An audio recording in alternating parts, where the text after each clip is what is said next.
recording. I'm simultaneously recording my vlog on YouTube with Great Expectations on my phone with the Spreaker app. So it will get uploaded at the end of this stream to my YouTube channel with far better audio, should you be more interested in my voice than watching me carry on like a pork chop reading Mr. Dickens.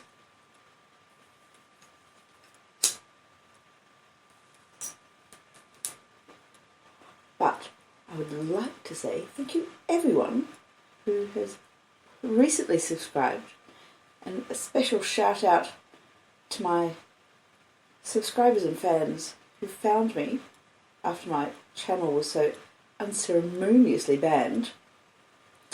You managed to find me amongst all the competition out there. So mine are 0 and, well, you know who you are.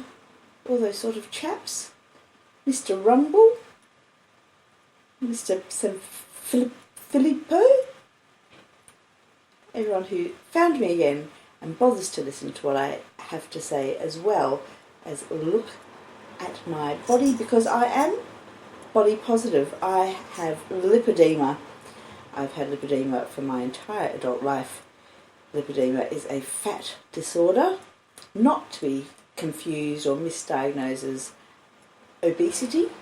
It's a painful, permanent fat condition. I've had 36 litres liposuction off me and I still look like this. But I don't mind, because I've wasted enough time of my life, decades in point of fact, hiding my body away because of fat shaming, being told I wasn't good enough to occupy public space. Well, here is my space and I'm reclaiming it, and you're welcome to join me in it while we have a bit of a read.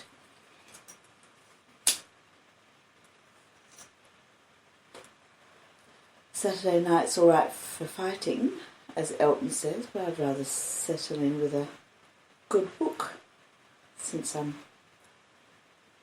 don't have any better offers,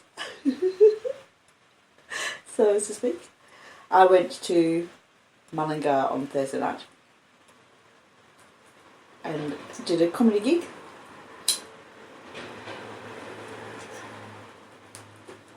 And I am off to Dublin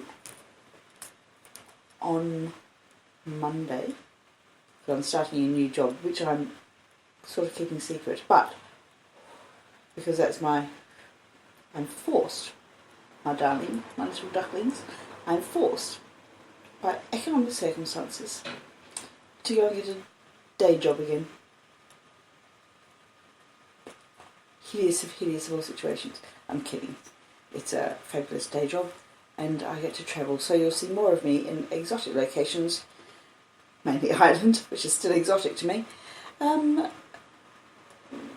I won't tell you what my day job is. But I'll still be around, just with more locations and more money to travel. So, yay me. And I hope you're all along for the journey. So, being body positive, for those of you who don't know what body positive movement is just basically being positive about your body. Saying, like, you know, all those stupid women's magazines that are owned by old white rich arseholes like Rupert Murdoch. They have got all the headlines like, get your beach body ready for summer. All you have to do to have a beach body is have a body and take it to the beach. And it doesn't matter who says don't wear a bikini. Doesn't matter who says, you know, she's not wearing this season's fashions. It doesn't matter if someone says, for God's sake, put a sarong around your bum. Bugger them all. Just go to the beach and enjoy yourself, because life is very short. Carpe diem. Carpe diem, by the way, is a very strong theme of a little Australian film called Harvey. And I have a theory that just about everything that one needs to know in life can be learned from the film Harvey, and I think I will have a watch along with it soon, and I can squeeze it in between my new day job, which is stressful. but exciting to be a real person again. Can you hear the church bells?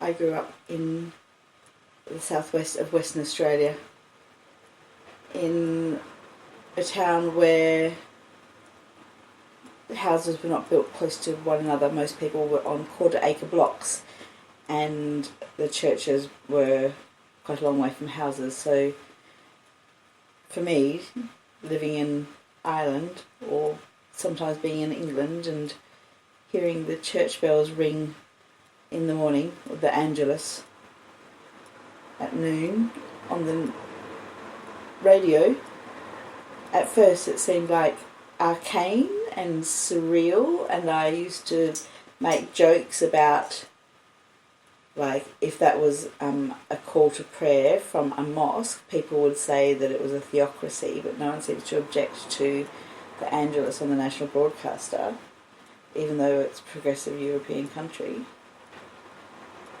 But I actually find it very comforting now, and particularly since we're about to read a Dickensian novel, literally Dickensian, because Mr. Charles Dickens, having church bells peal in a town that has been around since well before the Dickensian era is kind of, I don't know, it is, as I say, it's comforting. It seems very apt sometimes. I feel like my DNA has returned to its origin. So there you go. My pasty white Irish and English, Scottish, Welsh, Jersey, and Norwegian DNA, which would burn and blister and peel and suffered hell in Australia, has returned to the Irish clime and is much happier. Much happier. I don't know how I'd cope with Australian heat now. Well, I mean, when I go back, I'm just going to have to... I'll have to cope. I will go back. I'm dreadfully homesick. But anyway, on with Chapter 5 of Great Expectations by Charles Dickens. Thank you for dropping by and saying good day. The apparition of a file of soldiers ringing down the butt ends of their loaded muskets on our doorstep caused the dinner party to rise from table in confusion, and caused Mrs. Joe, re-entering the kitchen empty-handed, to stop short and stare, in her wondering lament of, "Gracious goodness, gracious me, what's gone with the pie?" The sergeant and I were in the kitchen when Mrs. Joe stood staring, at which crisis I partially recovered the use of my senses. It was the sergeant who had spoken to me, and he was now looking round at the company, with his handcuffs invitingly extended towards them in his right hand, and his left on my shoulder. "Excuse me, ladies and gentlemen," said the sergeant, "but as I mentioned at the door to this smart young shaver," which he hadn't, "I'm on a chase in the name of the king, and I want the blacksmith."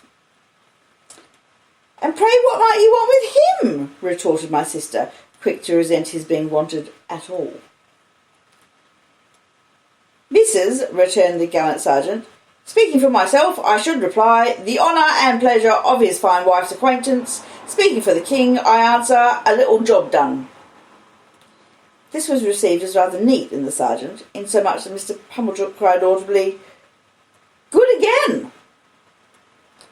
"You see, blacksmith," said the sergeant, who had by this time picked out Joe with his eye, "we have had an accident with these, and I find the lock of one of them goes wrong, and the coupling don't act pretty.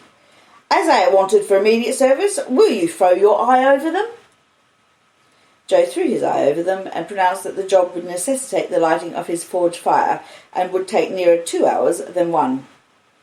"Will it? Then will you set about it at once, blacksmith?" said the offhand sergeant, "as it's on his Majesty's service, and if my men can bear a hand anywhere, they'll make themselves useful." With that he called to his men, who came trooping into the kitchen one after another, and piled their arms in a corner. And then they stood about, as soldiers do, now with their hands loosely clasped before them, now resting a knee or a shoulder, now easing a belt or a pouch, now opening the door to spit stiffly over their high stocks out into the yard. All these things I saw without then knowing that I saw them, for I was in an agony of apprehension.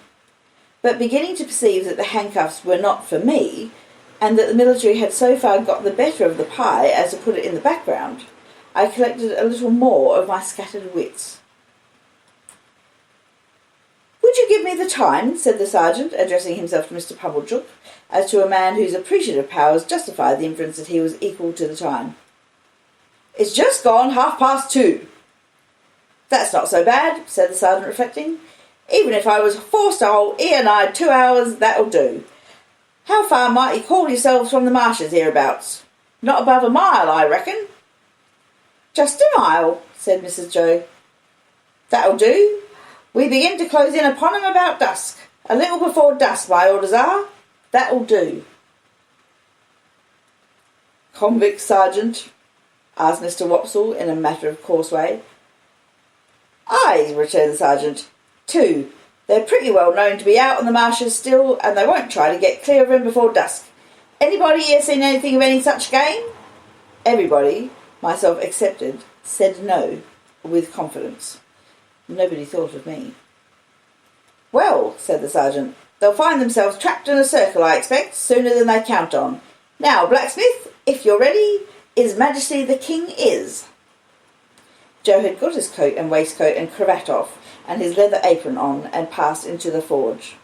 One of the soldiers opened its wooden windows, another lighted the fire, another turned to at the bellows, the rest stood round the blaze, which was soon roaring. Then Joe began to hammer and clink, and we all looked on. The interest of the impending pursuit not only absorbed the general attention, but even made my sister liberal. She drew a pitcher of beer from the cask, for the soldiers, and invited the sergeant to take a glass of brandy. But Mr. Pumblechook said sharply, "Give him wine, mum. I'll engage there's no tar in that." So the sergeant thanked him and said that as he preferred his drink without tar, he would take wine, if it was equally convenient. When it was given him, he drank His Majesty's health and compliments of the season, and took it all at a mouthful and smacked his lips. "Good stuff, eh, sergeant?" said Mr. Pumblechook. "I'll tell you something," returned the sergeant. "I suspect that stuff's of your providing." Mr. Pumblechook, with a fat sort of laugh, said, "Aye, why?" "Because," returned the sergeant, clapping him on the shoulders, "you're a man that knows what's what." "Do you think so?" said Mr. Pumblechook with his former laugh. "Have another glass." "With you." "Hob and nob," returned the sergeant. "The top of mine to the foot of yours, the foot of yours to the top of mine. Ring once, ring twice, the best tune on the musical glasses. Your health. May you live 1,000 years and never be a worse judge of the right sort than you are in the present moment of your life." The sergeant tossed off his glass again and seemed quite ready for another glass. I noticed that Mr. Pumblechook, in his hospitality, appeared to forget that he had made a present of the wine, but took the bottle from Mrs. Joe and had all the credit of handing about in a gush of joviality. Even I got some. And he was so very free of the wine that he even called for the other bottle, and handed that about with the same liberality when the first was gone. As I watched them while they all stood clustering about the forge, enjoying themselves so much, I thought what terrible good sauce for a dinner my fugitive friend on the marshes was. They had not enjoyed themselves a quarter as much before the entertainment was brightened with the excitement he furnished. And now, when they were all in lively anticipation of the two villains being taken, and when the bellows seemed to roar for the fugitives, the fire to flare for them, the smoke to hurry away in pursuit of them, Joe to hammer and clink for them, and all the murky shadows on the wall to shake at them in menace as the blaze rose and sank, and the red-hot sparks dropped and died, the pale afternoon outside almost seemed, in my pitying young fancy, to have turned pale on their account. Poor wretches. At last Joe's job was done, and the ringing and roaring stopped. As Joe got on his coat, he mustered courage to propose that some of us should go down with the soldiers and see what came of the hunt. Mr. Pumblechook and Mr. Hubble declined, on the plea of a pipe and ladies' society, but Mr. Wopsle said he would go, if Joe would. Joe said he was agreeable, and would take me, if Mrs. Joe approved. We never should have got leave to go, I am sure, but for Mrs. Joe's curiosity to know all about it and how it ended. As it was, she merely stipulated, "If you bring the boy back with his head blown to bits by a musket, don't look to me to put it together again." The sergeant took a polite leave of the ladies and parted from Mr. Pumblechook as from a comrade, though I doubt if he were quite as fully sensible of that gentleman's merits under arid conditions as when something moist was going. His men resumed their muskets and fell in. Mr. Wopsle, Joe, and I received strict charge to keep in the rear and to speak no word after we reached the marshes. When we were all out in the raw air and were steadily moving towards our business, I treasonably whispered to Joe, "I hope, Joe, we shan't find them." And Joe whispered to me, "I'd give a shilling if they had cut and run, Pip." We were joined by no stragglers from the village, for the weather was cold and threatening, the way dreary, the footing bad, darkness coming on, and the people had good fires indoors and were keeping the day. A few faces hurried to glowing windows and looked after us, but none came out. We passed the finger post and held straight on to the churchyard. There we were stopped a few minutes by a signal from the sergeant's hand, while 2 or 3 of his men dispersed themselves among the graves and also examined the porch. They came in again without finding anything, and then we struck out on the open marshes through the gate at the side of the churchyard. A bitter sleet came rattling against us here on the east wind, and Joe took me on his back. Now that we were out among the dismal wilderness where they little thought I had been within 8 or 9 hours and had seen both men hiding, I considered for the first time, with great dread, if we should come upon them, would my particular convict suppose it was I who had brought the soldiers there? He had asked me if I was a deceiving imp, and he said I should be a fierce young hound if I joined the hunt against him. Would he believe that I was both imp and hound in treacherous earnest, and had betrayed him? It was of no use asking myself this question now. There I was, on Joe's back, and there was Joe beneath me, charging at the ditches like a hunter, and stimulating Mr. Wopsle not to tumble on his Roman nose and to keep up with us. The soldiers were in front of us, extending into a pretty wide line with an interval between man and man. We were taking the course I had begun with, and from which I had diverged into the mist. Either the mist was not out again yet, or the wind had dispelled it. Under the low red glare of sunset, the beacon and the gibbet and the mound of the battery and the opposite shore of the river were plain, though all of a watery lead colour. With my heart thumping like a blacksmith at Joe's broad shoulder, I looked all about for any sign of the convicts. I could see none, I could hear none. Mr. Wopsle had greatly alarmed me more than once by his blowing and hard breathing, but I knew the sounds by this time and could disassociate them from the object of pursuit. I got a dreadful start when I thought I heard the fire still going, but it was only a sheep bell. The sheep stopped in their eating and looked timidly at us, and the cattle, their heads turned from the wind and sleet, stared angrily as if they had held us responsible for both annoyances. But except these things, and the shudder of the dying day in every blade of grass, there was no break in the bleak stillness of the marshes. The soldiers were moving on in the direction of the old battery, and we were moving on a little way behind them when, all of a sudden, we all stopped. For there had reached us, on the wings of the wind and rain, a long shout. It was repeated. It was at a distance towards the east, but it was long and loud. Nay, there seemed to be 2 or more shouts raised together, if one might judge from a confusion in the sound. To this effect, the sergeant and the nearest men were speaking under their breath when Joe and I came up. After another moment's listening, Joe...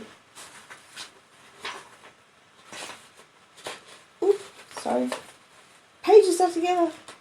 Joe, who was a good judge, agreed, and Mr. Wopsle, who was a bad judge, agreed. The sergeant, a decisive man, ordered that the sound should not be answered, but the course should be changed, and that his men should make towards it at the double. So he started to the right, where the east was, and Joe pounded away so wonderfully that I had to hold on tight to keep my seat. It was a run indeed now, and what Joe called, in the only 2 words he spoke all the time, a winder. Down banks and up banks and over gates and splashing into dikes and breaking among coarse rushes.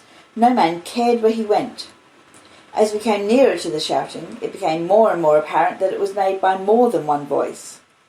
Sometimes it seemed to stop altogether, and then the soldiers stopped.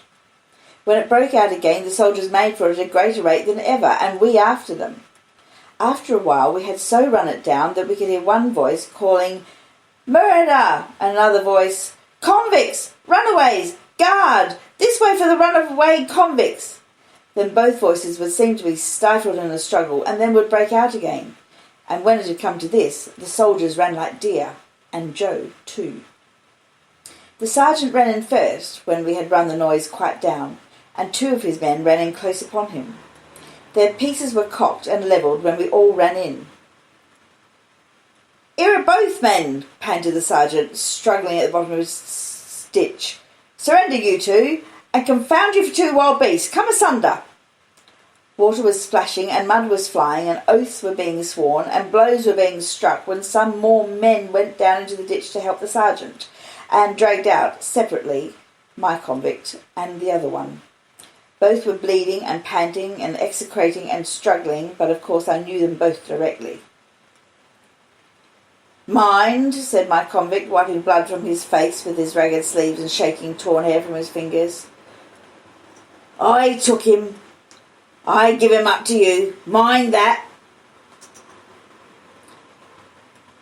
"It's not much to be particular about," said the sergeant. "It'll do you small good, my man, being in the same plight yourself. Handcuffs there."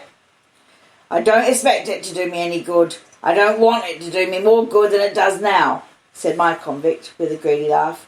"I took him. He knows it. That's enough for me." The other convict was livid to look at, and, in addition to the old bruised left side of his face, seemed to be bruised and torn all over. He could not so much as get his breath to speak until they were both separately handcuffed, but leaned upon a soldier to keep himself from falling. "Take notice, guard. He tried to murder me," were his first words. "Tried to murder him," said my convict disdainfully. "Try and not do it?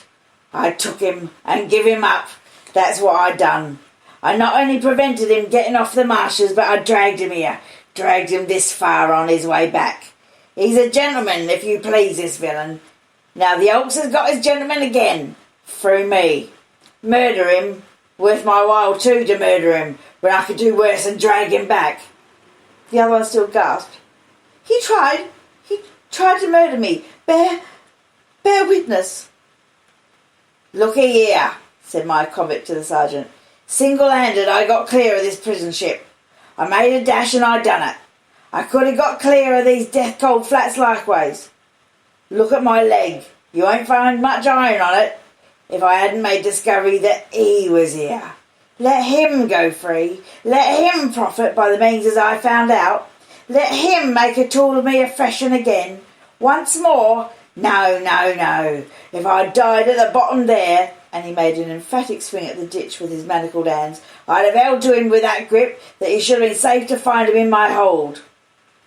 The other fugitive, who was evidently in extreme horror of his companion, repeated, "He tried to murder me. I should have been a dead man if you had not come up."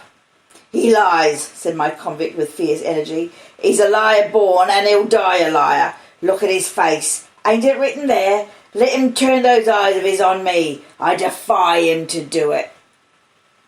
The other, with an effort at a scornful smile, which could not, however, collect the nervous working of his mouth into any set expression, looked at the soldiers, and looked about at the marshes and at the sky, but certainly did not look at the speaker. "Do you see him?" pursued my convict. "Do you see what a villain he is? Do you see those grovelling and wandering eyes? That's how he looked when we were tried together. He never looked at me." The other, always working and working his dry lips and turning his eyes restlessly about him far and near, did at last turn them for a moment on the speaker with the words, "You're not much to look at," and with a half-taunting glance at the bound hands. At that point my convict became so frantically exasperated that he would have rushed upon him but for the interposition of the soldiers. "Didn't I tell you," said the convict then, "that he would murder me if he could?" And anyone could see that he shook with fear and that there broke out upon his lips curious white flakes like thin snow. "Enough of this parley," said the sergeant. "Light those torches." As one of the soldiers, who carried a basket in lieu of a gun, went down on his knee to open it, my convict looked round him for the first time and saw me. I had alighted from Joe's back on the brink of the ditch when we came up, and had not moved since. I looked at him eagerly when he looked at me, and slightly moved my hands and shook my head. I had been waiting for him to see me, that I might try to assure him of my innocence. It was not at all expressed to me that he even comprehended my intention, for he gave me a look that I did not understand, and it all passed in a moment. But he had looked at me for an hour or for a day.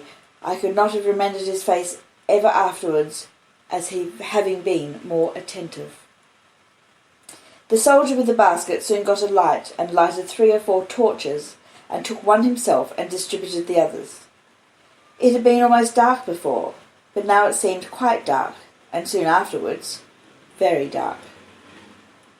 Before we departed from that spot, 4 soldiers standing in a ring fired twice into the air. Presently we saw other torches kindled at some distance behind us, and others on the marshes on the opposite bank of the river. "All right," said the sergeant. "March." We had not gone far when 3 cannon were fired ahead of us with a sound that seemed to burst something inside my ear. "You are expected on board," said the sergeant to my convict. "They know you are coming. Don't straggle, my man. Close up here." The 2 were kept apart, and each walked surrounded by a separate guard. I had hold of Joe's hand now, and Joe carried one of the torches. Mr. Wopsle had been for going back, but Joe was resolved to see it out, so we went on with the party. There was a reasonably good path now, mostly on the edge of the river, with a divergence here and there where a dyke came, with a miniature windmill on it, and a muddy sluice gate. When I looked round, I could see the other lights coming in after us. The torches we carried dropped great blotches of fire upon the track, and I could see those too, lying smoking and flaring. I could see nothing else but black darkness.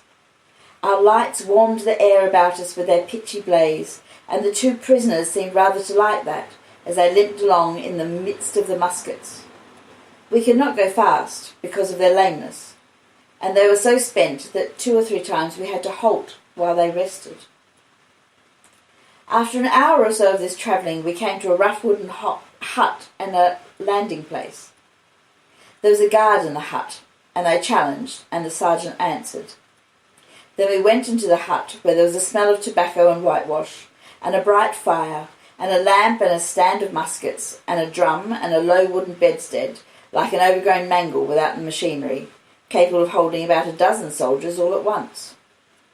3 or 4 soldiers who lay upon it in their greatcoats were not much interested in us, but just lifted their heads and took a sleepy stare, and then lay down again. The sergeant made some kind of report, and some entry in a book, and then the convict, whom I call the other convict, was drafted off with his guard to go on board first. My convict never looked at me, except that once. While we stood in the hut, he stood before the fire looking thoughtfully at it, or putting up his feet by turns upon the hob, and looking thoughtfully at them as if he pitied them for their recent adventures. Suddenly he turned to the sergeant and remarked, "I wish to say something respecting this escape. It may prevent some persons lying under suspicion along on me." "You can say what you like," returned the sergeant, standing coolly looking at him with his arms folded, "but you have no call to say it here." You'll have opportunity enough to say about it and hear about it before it's done with, you know. I know, but this is another point, a separate matter. A man can't starve, at least I can't. I took some victuals up at the village over yonder, where the church stands almost out on the marshes. You mean stole, said the sergeant. And I'll tell you where from. From the blacksmith's. Hello, said the sergeant, staring at Joe. Hello, Pip, said Joe, staring at me. It was some broken wheels, that's what it was, and a dram of liquor and a pie. Have you happened to miss such an article as a pie, blacksmith? Asked the sergeant, confidentially. My wife did at that very moment when you came in. Don't you know, Pip? So, said my convict, turning his eyes on Joe in a moody manner, and without the least glance at me. So you're the blacksmith, are you? Then I'm sorry to say I've eat your pie.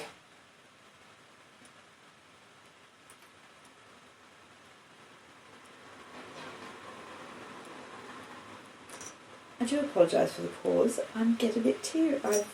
I get a bit teary at this bit because Joe. Then I'm sorry to say I've eat your pie. God knows you're welcome to it, so far as it was ever mine, returned Joe with a saving remembrance of Mrs. Joe. We don't know what you've done, but we wouldn't have you starved to death for it, poor miserable fellow creature. Put us, Pip. Something that I had noticed before clicked in the man's throat again, and he turned his back. The boat had returned, and his guards were ready, so we followed him to the landing place made of rough stakes and stones, and saw him put into the boat, which was rowed by a crew of convicts like himself. No one seemed surprised to see him, or interested in seeing him, or glad to see him, or sorry to see him, or spoke a word, except that somebody in the boat growled as if to dogs, "Give way, you!" which was a signal for the dip of the oars. By the light of the torches we saw the black hulk lying out a little way from the mud of the shore, like a wicked Noah's Ark, cribbed and barred and moored by massive rusty chains. The prison ship seemed, in my young eyes, to be ironed like the prisoners. We saw the boat go alongside, and we saw him taken up the side and disappear. Then the ends of the torches were flung hissing into the water and went out, as if it were all over with him.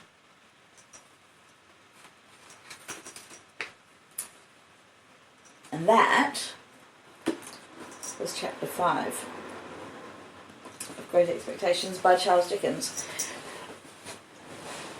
concerning penal servitude and transported convicts. Charles Dickens was a social reformer. He started off as a journalist, with very humble circumstances, and then he began writing, and he wrote journalistic pieces about what he saw on the streets of London under the name Sketches by Boz. He wrote under the pseudonym Boz, B-O-Z.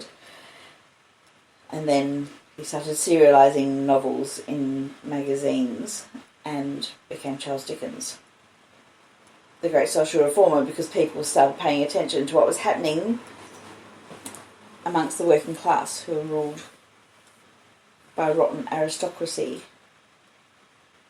and false morality and hypocritical moral exemplars. It's, church-run workhouses that weren't terribly Christian in their tradition, as it were. And so Charles Dickens, as a moral exemplar, can reduce me to tears, just as the convict had a click in his throat by Joe's Christian charity. So Dickens throwing Joe in with a bit of Christian charity towards a poor wretch gets me every time. Very manipulative writer, Mr. Dickens. He does it very well to make his point. I think, for me, the lesson from Dickens, which I have always tried to apply to throughout my life, has been the example of Scrooge's nephew in A Christmas Carol, who still extends an invitation to Christmas dinner to Ebenezer Scrooge every year, regardless of the fact that Scrooge is a selfish cheapskate of a prick of a man who rejects him and his hospitality every year. He still never gives up, and he still extends the invitation and hopes one day that he'll still come into the fold. He doesn't give up on him, because no one's beyond redemption. And Scrooge was a very miserable bastard, which was why he was horrible. Horrible people usually are miserable bastards. So try to be kind to them without being sucked in by them, I think. This is proddy as I get, I guess. I'm from a Church of England background as a product of the English Empire in Australia, so Dickens got me rather early, I suppose. In point of fact, in 1850, my great-great-grandfather was a pensioner guard on the first convict ship to Western Australia. Western Australia didn't start, was an English colony that was settled in the European invasion and occupation in 1829. The state of Western Australia was founded in 1829. But they didn't do so well because the land was nothing like England, so they had the wrong crops and they didn't know what they were doing, and no one to work it. So all those poor wretches on the hulks, on the estuaries and in the Thames got transported, and any girl that had decent breeding hips that lifted a pocket handkerchief or was looked at the wrong way by a lord and his wife didn't approve was suddenly accused of nicking the silver and sent out on a bride ship. The son of the pensioner guard, the pensioner guard was a retired Royal Marine, so basically one of those redcoats was chasing the poor convict over the marshes. My great-grandfather was one of those. And you see, the Crown offered the guards, if they're on a pension, the opportunity to guard convicts out to the colonies. And if you did that, once you got out there, they gave you some of the stolen land. So my family started off in Western Australia, one side of my family, by coming out to guard the poor wretches on the convict ship, being a guard in the colony and getting 5 acres in Freshwater Bay, which is like billion-dollar real estate now, basically. Mosman Park on the Swan River, it was other people had lived there for 65,000 years and they were cleared off and given to my family. All of a sudden we went from working class soldiers to landowning class. It's a scandal. And then of course just as quickly no one in my family can afford to live there now. It's not still in the family. Can't afford a pot to piss in. But you see, that's the thing. It's all property is theft, I'm afraid. So so that's one side of the family started off as the guard that came out, and his son was a policeman, a mounted policeman. His son, the mounted policeman, married a girl from Donegal that was a 15-year-old orphan that came out on the bride ship in a young immigrant scheme because what else she was going to do? There was no prospects for her, so she was put out on a bride ship, and she was 15 when she was married off to her daughter was married off to the constable. So, yeah. Yes, not her, but her. Yes, there you go. So, yes. So, orphan Donegal girl was married off to, to English that was on the other side. Like the Royal Marine, who was a pensioner guard, has spent time, I'll trace my family history, has spent time at the Irish stations, which meant he was over here shooting at people here, but I had family here too, so that was like possibly shooting at each other 200 years ago. War is hell and religion is insane, and countries are only lines drawn on a map. We're all the same people. So we should be kind to one another, as Mr. Dickens said. It's a long way of saying this. Let's just be nice to one another. Anyway, thank you for being nice to me and watching my stream and listening to Mr. Dickens. A better audio of this will be uploaded very soon to this channel, because my MacBook is a little bit fuzzy. I hope it's worked. It'd be funny if like the entire thing was I was miming because I've plugged something in wrong. But never mind, the phone will record it. Alright, I'm Mama Duck. I shall return with chapter 6 of Charles Dickens. And I shall see you. If you've got nothing on, please like me, subscribe me, and spread me wherever you like.